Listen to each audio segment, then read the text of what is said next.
Olá, vamos então para o terceiro capítulo.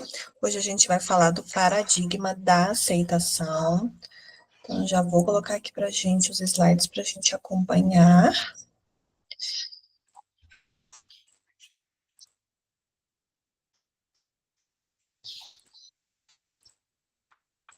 Então, vamos lá, né? O paradigma da aceitação.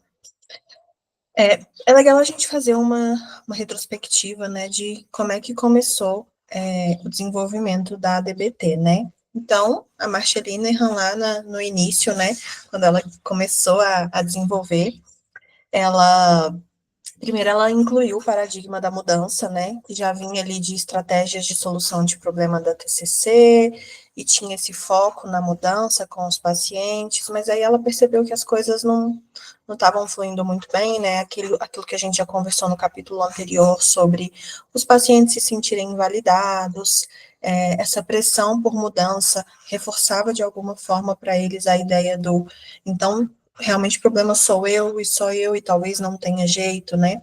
Então ela incluiu o paradigma, estratégias baseadas na aceitação, né?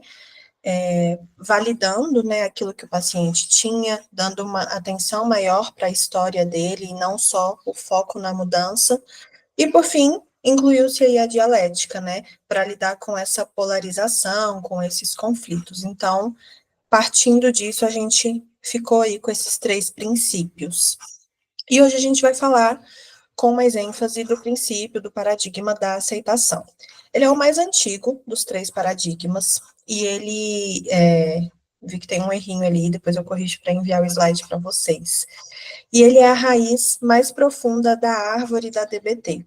Em algum capítulo no futuro a gente vai ver essa árvore da DBT e essa aceitação ela é a raiz mais profunda, ou seja, ela é a base. Não dá para a gente seguir num tratamento sem essa aceitação. Essa aceitação a gente vai ter ela em mente o tempo todo.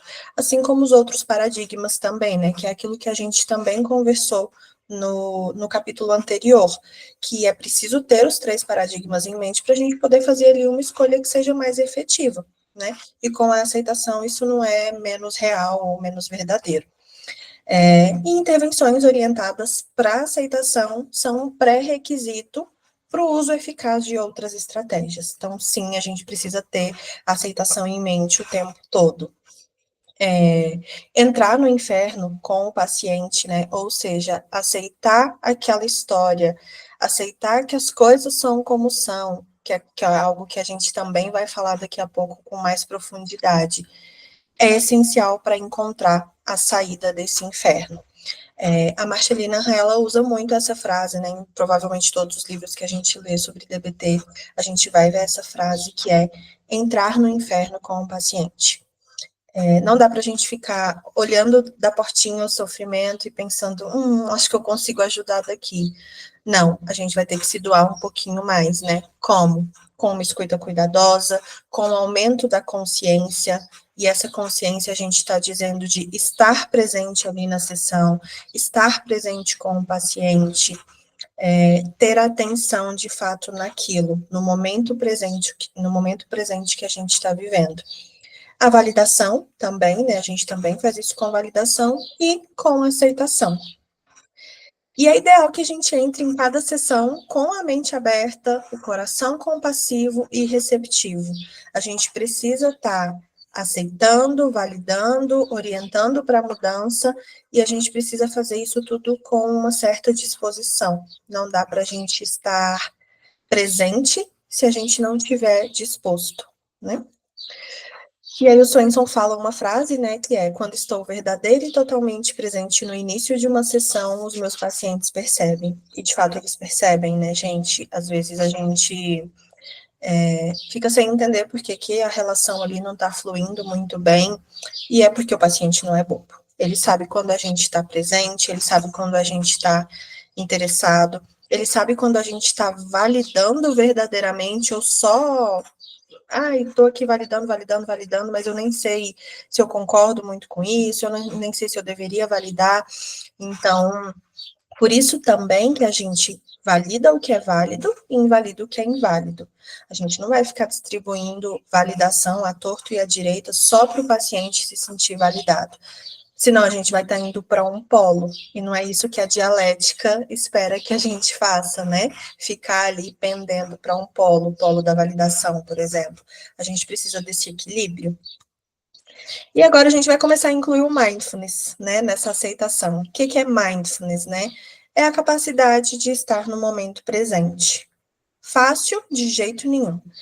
Leva um tempo para a gente entender, leva um tempo para a gente praticar, para a gente ter consciência, e mesmo quando a gente já está consciente e a gente já tem a habilidade bem desenvolvida, a gente ainda assim pode se perder, porque é uma habilidade.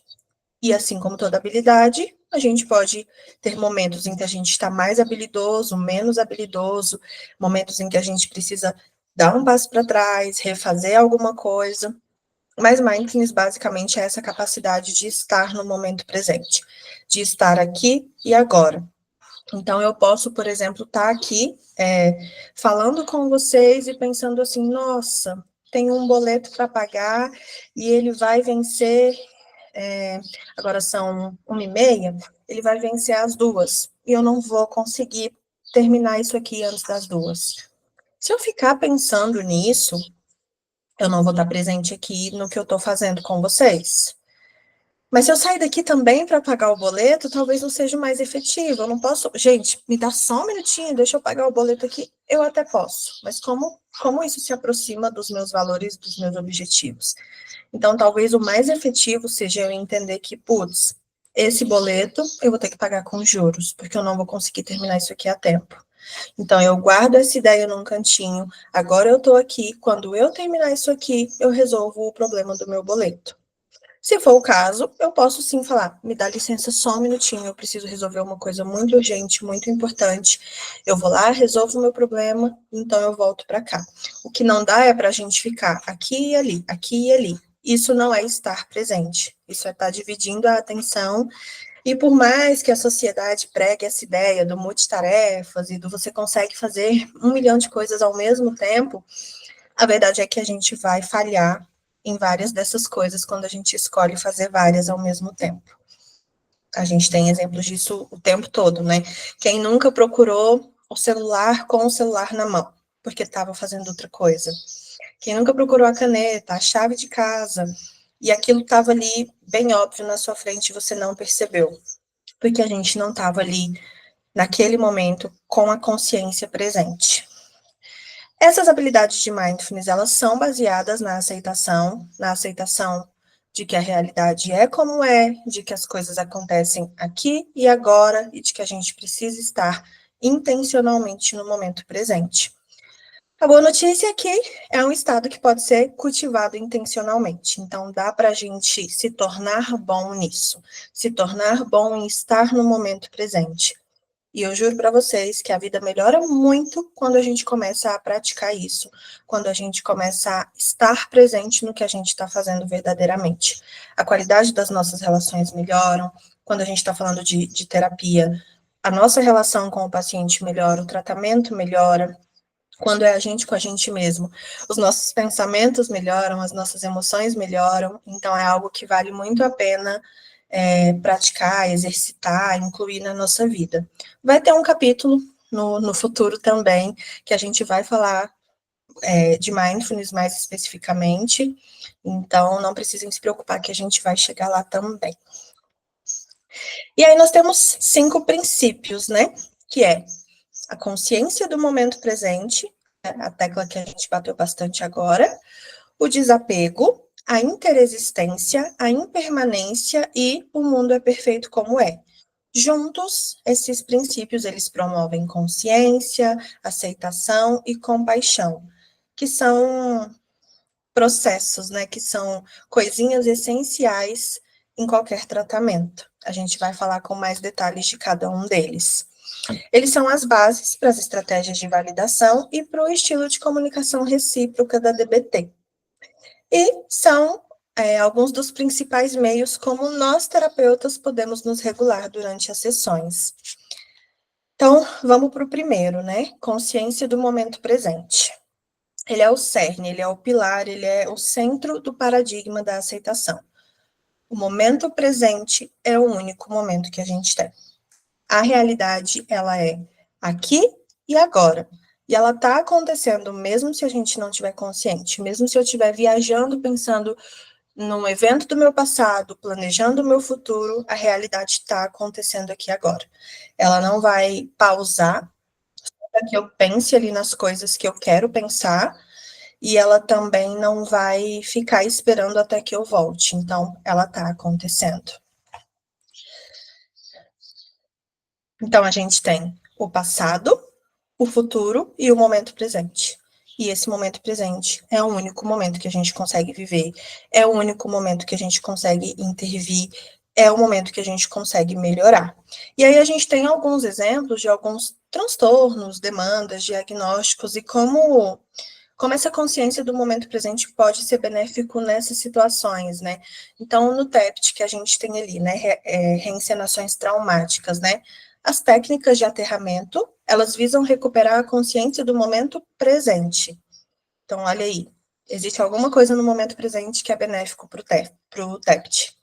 Para a ansiedade, para essas previsões catastróficas que a gente tem, o que pode ajudar também é a gente se reconectar com a realidade, observando as nossas sensações e descrevendo aqui e agora. Então, existe aquela estratégia, aquela técnica bem famosinha dos 5 sentidos, né, para a ansiedade. Foca em 5 coisas que você consegue ver, 4 coisas que você consegue ouvir, 3 coisas que você pode tocar, e por aí vai. Então, isso é observar e descrever essas sensações que estão acontecendo aqui e agora. Isso te traz de volta para a realidade, isso te traz para o momento presente e ajuda na regulação da ansiedade. Para pessoas deprimidas, para pensamentos sobre o passado, sobre o futuro. Então, a gente vai planejar e implementar atividades que tragam consciência e atenção para o momento presente. Então, o que a gente faz com uma pessoa que está deprimida? Ativação comportamental, que nada mais é, muito mais do que isso, na verdade, né? Mas que, a grosso modo, a gente vai escolher alguma atividade que faça sentido para essa pessoa e vai colocar ela para fazer aquilo de forma gradativa, lógico, mas vai colocar ela com atenção naquela atividade, com atenção no momento presente. Então, essa consciência também ajuda a regular ali o que ela está sentindo e a construir uma vida mais valorosa. Então, esses são só alguns exemplos de como se fixar na realidade, estar presente na realidade, realmente pode trazer grandes vantagens para a gente. E aí fala, né, que traz essa sabedoria para a gente e também é um pré-requisito para os outros módulos de habilidades. Então, aqui a gente está falando do grupo de mindfulness, né? Mas a gente tem a efetividade interpessoal, a tolerância ao mal-estar, a regulação emocional. Então, a gente só vai conseguir passar por tudo isso se a gente tiver a habilidade de observar e de escrever o aqui e agora. E para nós, terapeutas, que durante as sessões, às vezes, a gente pode ter reações emocionais, a gente pode ter cognições problemáticas, a gente pode ter percepções errôneas sobre os nossos pacientes, também é legal, também é importante, também é necessário essa atenção no momento presente, porque isso torna a nossa visão mais clara, já que a gente não está se baseando nem numa ideia do passado, nem numa perspectiva para o futuro. Então, a gente tem uma visão mais clara do que de fato está acontecendo ali, e isso também ajuda a gente a se regular. O outro princípio é o desapego. Esse aqui é um pouquinho complicado da gente aceitar, mas já que a gente está falando de aceitação, vamos lá, né? A gente se apega a tudo o tempo todo. Exemplo, quando eu estou procurando meu telefone, não sei onde está meu telefone. E aí eu procuro esse telefone e eu olho na gaveta e não está lá. E eu falo assim, poxa, mas eu tinha certeza que eu tinha deixado esse telefone na gaveta. Eu vou olhar de novo? E aí eu olho na gaveta de novo. Não, realmente ele não está lá. Caramba, mas eu lembrava. Por que eu tô tão apegada nessa ideia, mesmo que eu tenha um fato comprovando que não, o telefone não tá ali? Então, esse apego, essa não aceitação da realidade, ela é a causa raiz do sofrimento, na perspectiva budista, que é de onde a Marcia tirou ali algumas coisinhas para a nossa DBT, né? E aí a ideia é que renunciar a esse apego é essencial para reduzir o sofrimento. Tem aquela frase, a dor é inevitável, o sofrimento é opcional. Por sofrimento, a gente poderia entender justamente isso, justamente o apego, né? Então, imagina que a gente tem uma dor, um problema crônico de dor. Será que vai me ajudar de alguma forma? Será que vai ser efetivo eu ficar? Mas por que isso aconteceu comigo? Eu não merecia isso. Eu já sofro tanto, eu já tenho tanto problema e agora mais esse problema. Eu estou só acrescentando sofrimento mental à dor física que eu já estou sentindo. Então, ficar apegada a isso, ficar negando a realidade disso, ficar lá pensando, se eu tivesse feito diferente, talvez isso não tivesse acontecido. Estou lá no passado. No futuro, alguma coisa vai ser diferente. Tudo bem, mas e aqui e agora? Aqui e agora, por mais que seja um saco, você tem essa dor, você tem esse problema. Então, será que acrescentar sofrimento a isso é o que vai fazer a sua dor melhorar? Talvez aceitar seja o caminho justamente para você encontrar formas mais efetivas de lidar com aquilo, que é a ideia que a gente tem, que é a ideia que a gente quer que aconteça na terapia, né? E aí a gente tem algumas nobres verdades budistas, que é a vida é inevitável e cheia de dor, então a gente precisa aceitar esse fato, para qualquer pessoa.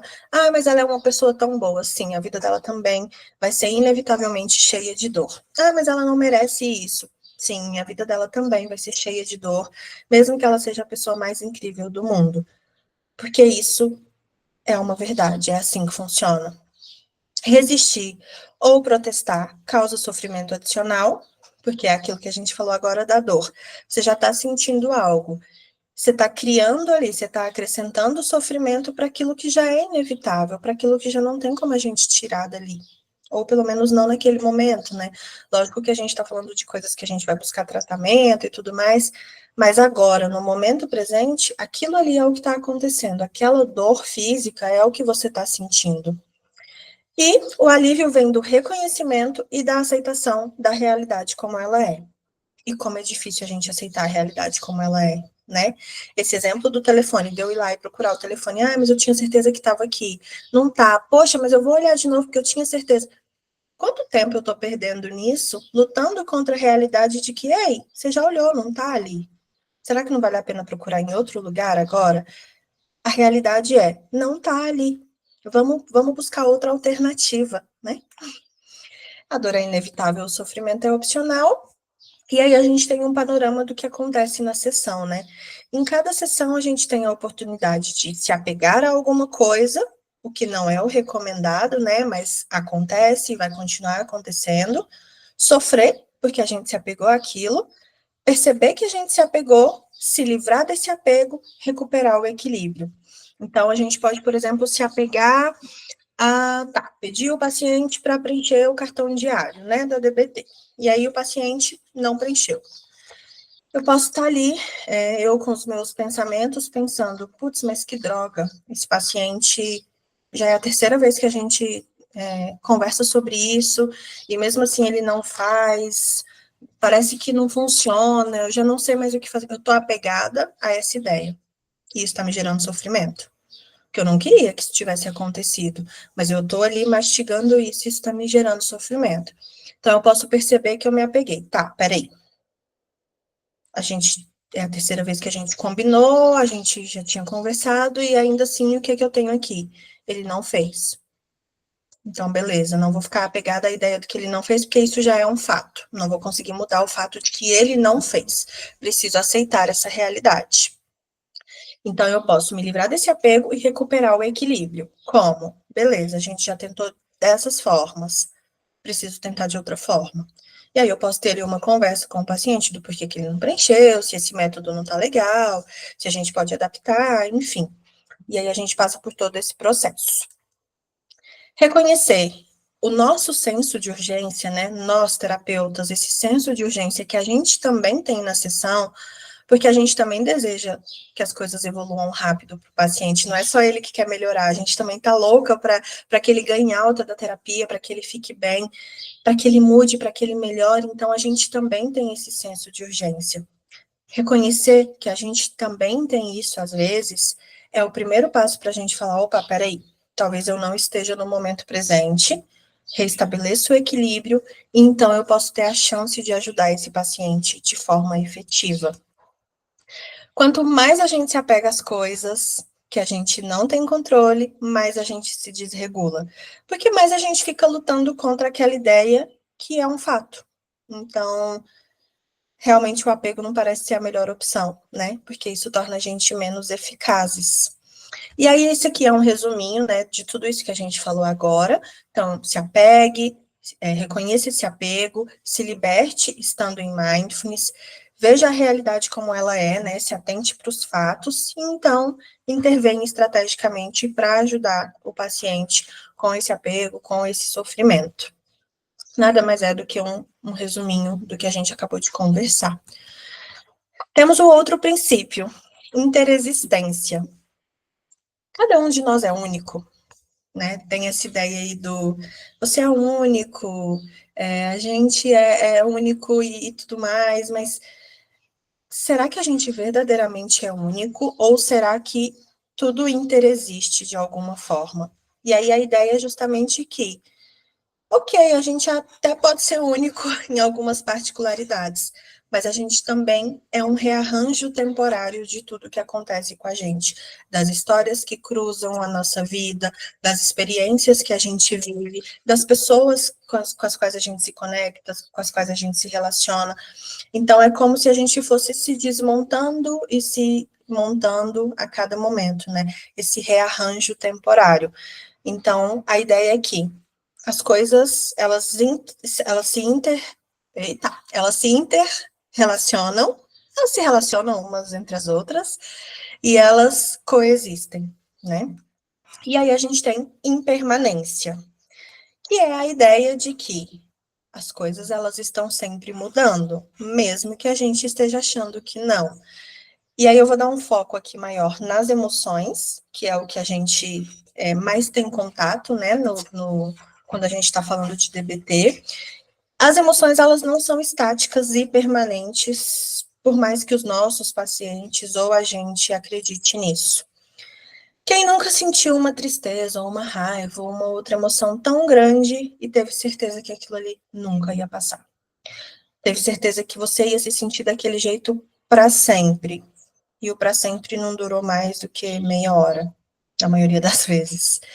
Então, essa crença de que a emoção vai durar para sempre acaba levando a gente a fazer esforços para interromper essa emoção, porque afinal ninguém quer ficar sentindo uma emoção desconfortável. Então, a gente cria estratégias que, na maioria das vezes, inicialmente não são estratégias eficazes, para suprimir essa emoção, para se livrar dessa emoção, quando, na verdade, muitas vezes o que a gente pode fazer é observar essa emoção.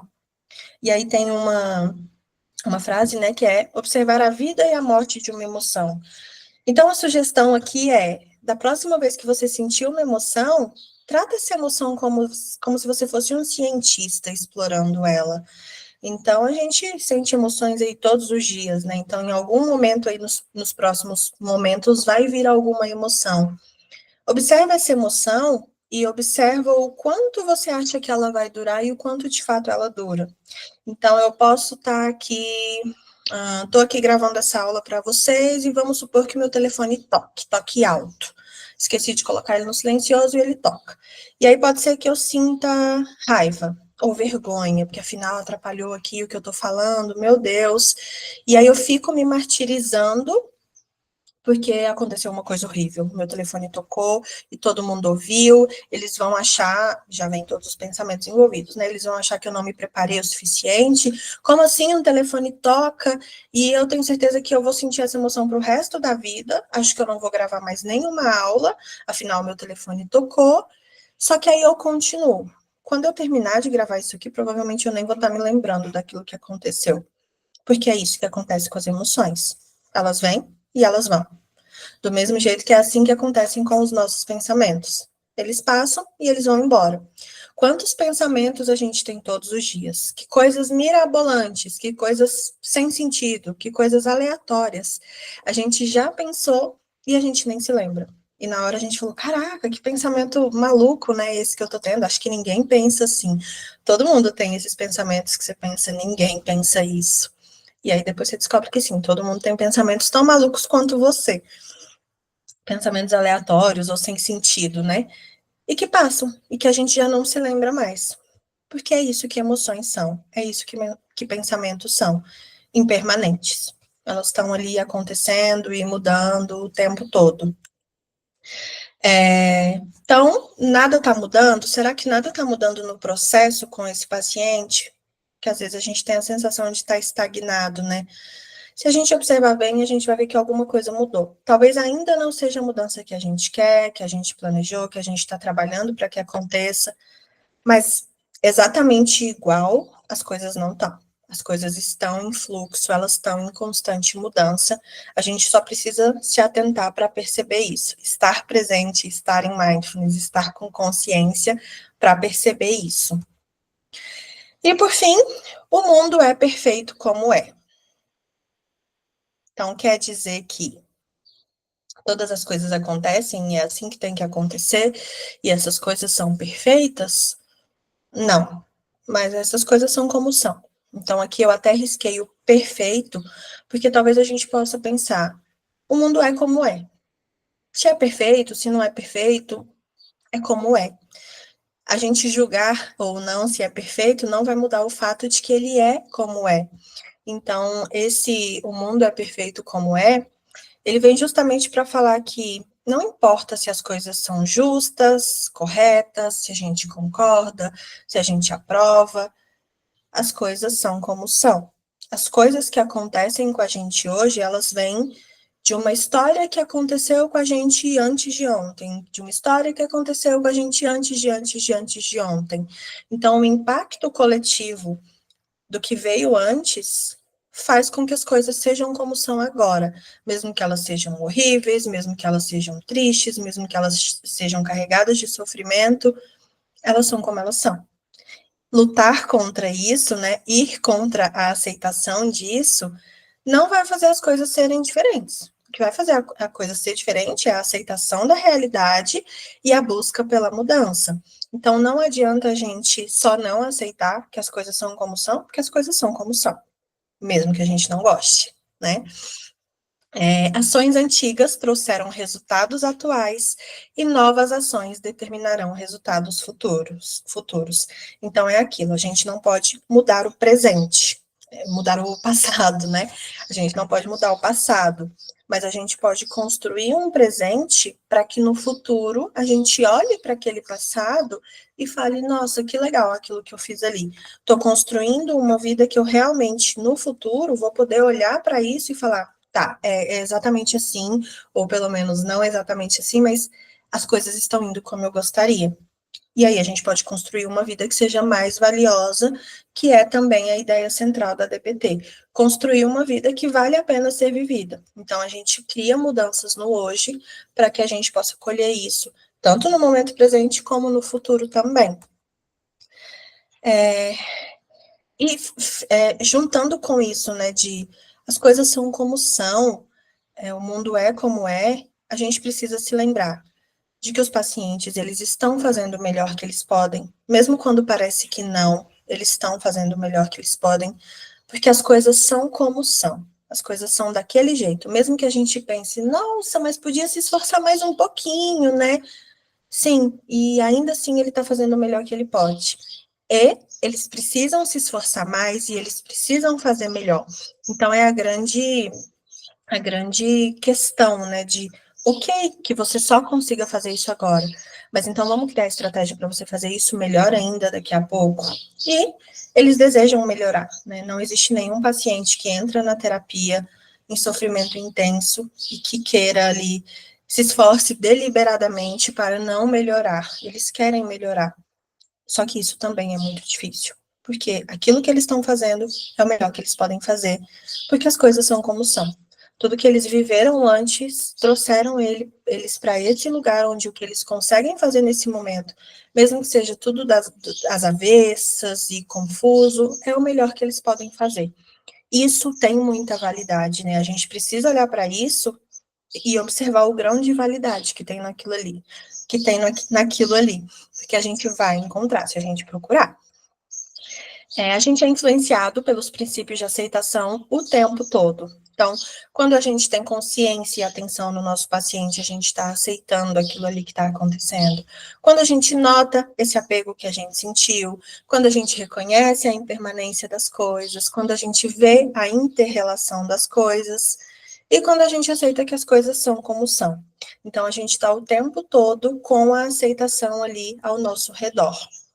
Então, percebendo isso tudo, aceitando isso tudo, colocando isso tudo em prática, a gente pode intervir com estratégias de validação, com um estilo mais genuíno, mais envolvente, transmitir segurança para o nosso paciente e proporcionar experiências emocionais que sejam corretivas, né? Experiências que vão fazer com que esse paciente realize as mudanças que ele precisa na vida dele. E por hoje é só. E aí voltamos com o próximo paradigma semana que vem.